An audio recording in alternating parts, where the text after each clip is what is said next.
Hello, everybody. For those of you that don't know me, my name is Vince. I'm a physical therapist out in Joliet at Primary Care of Joliet. So this video is specifically for those PTs that aren't sure about, exposure. They complain about exposure. They wonder why the APTA isn't doing more, the American Physical Therapy isn't doing more to give them exposure. And I just want to explain where I've come from over the past. You haven't seen me a lot on videos. I haven't been doing a lot of videos lately. I've been putting in, 45 to 55 hour weeks at my new position. And so life has been swamped. Okay. But something happened this week that's bringing me back to this exposure. Okay.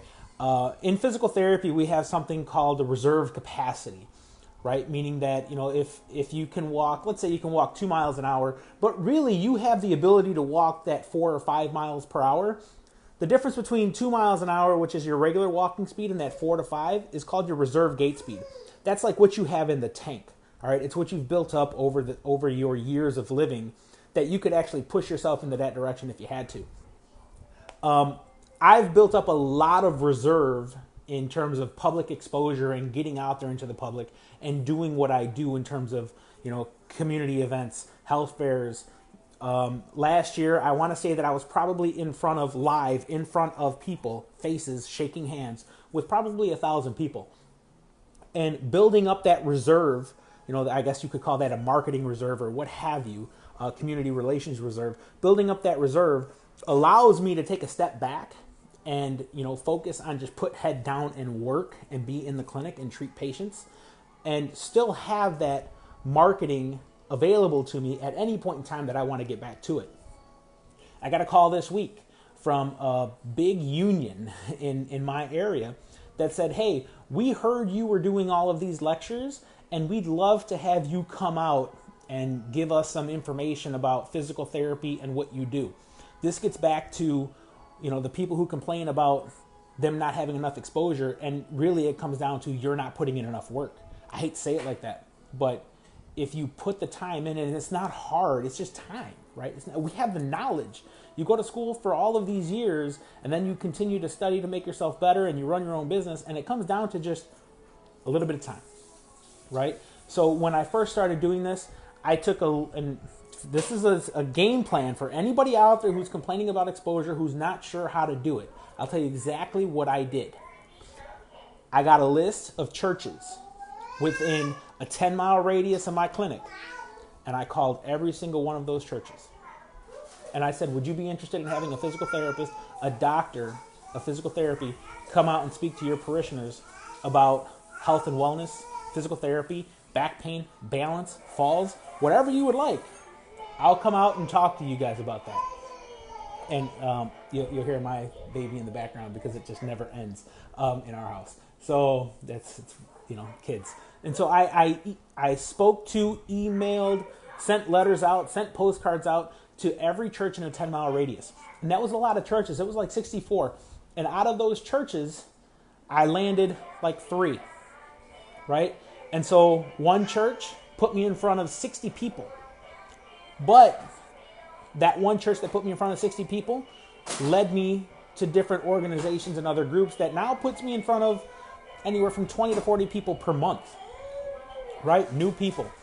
One group put me in front of about 200 people, okay? One church put me in front of 200 people.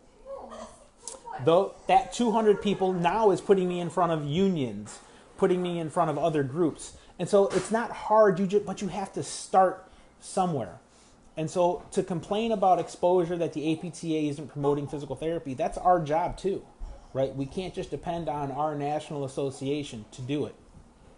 And again, something happened this week that brought me back to it was I got a call from a union rep asking me to come speak to their people about back pain, balance, and falls. So my daughter's trying to go under the table. I'm stopping her right now. Back pain, balance, and falls. And so that's going to put me in front of a large group of people. If you get out there and get your name out there and get your face out there and just start by asking, hey, can I help you? And at no point in time, this is the part that's probably the most important. At no point in time am I selling them anything, right? I give them the information that they want. I let them know that I'm there for them. But, you hear bucketing, right? Like, you need to create scarcity, create that sense of urgency in them. And I get all of these sales tactics, right? But this is where the fine line comes in for me between healthcare education, healthcare marketing, healthcare sales. I don't want to be that guy, right? I know my cutoff, I know my limit, and I'm not going to be that guy that's going to push a patient into the clinic. It's not what I want to do. And if you're in sales and you are trying to get more people into the clinic and you're trying to push visits, whatever, I ain't going to judge. That's on you. But it's not hard to get out there and get it done. The other thing was I'm doing a health fair on the 20th, 21st, whatever that Saturday is. And that's going to put me in front of another 100 to 150 people. And again, they asked me to come up and do a 20-minute lecture on back pain and balance. The information is, we have it. We own this information, right? Assuming you continue to study and get better at your craft over the course of time. We have the information. We go to school for such a long period of time. For us, the information that should be like breathing is stuff that people don't know. So if you just get out there and ask and see what you can do to help others, opportunities are going to open up for you to promote what you do, to promote physical therapy. And I'll be honest, and this is where, some therapists have come down on me, but I actually educate the patient about the difference between good therapy, where patients benefit, and bad therapy, where patients may not benefit, but the clinic benefits. And I think that that's extremely important for the patient to understand the difference between the therapist that has the patient's best interest at heart versus the therapist that has the clinic's best interest at heart. And I do a lot of education on that when I'm out in the community. And you figure now I'm in front of hundreds of people in one shot that I get to teach them the difference between what to look for in good therapy versus not so good therapy.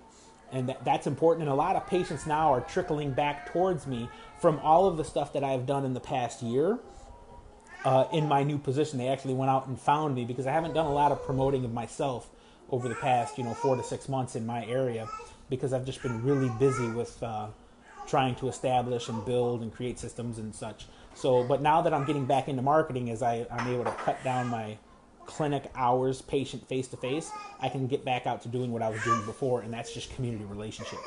So if you want to create exposure and get that community relationship built, you have to start asking the questions. Question number 1 is, can I help you? Question number 2 is, what do you need, right? At no point in time are you asking, hey, how can you help me? Or what can I teach you?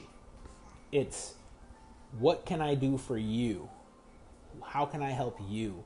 As long as you keep that other person at the top of the pyramid, you're going to be golden. But again, if you start bringing it back to you, people can sniff bullshit. People can sniff BS, from a mile away. And so you have to make sure that you're putting the patient first. You have to put the patient first. That's it. You guys have a good day. Thanks for watching.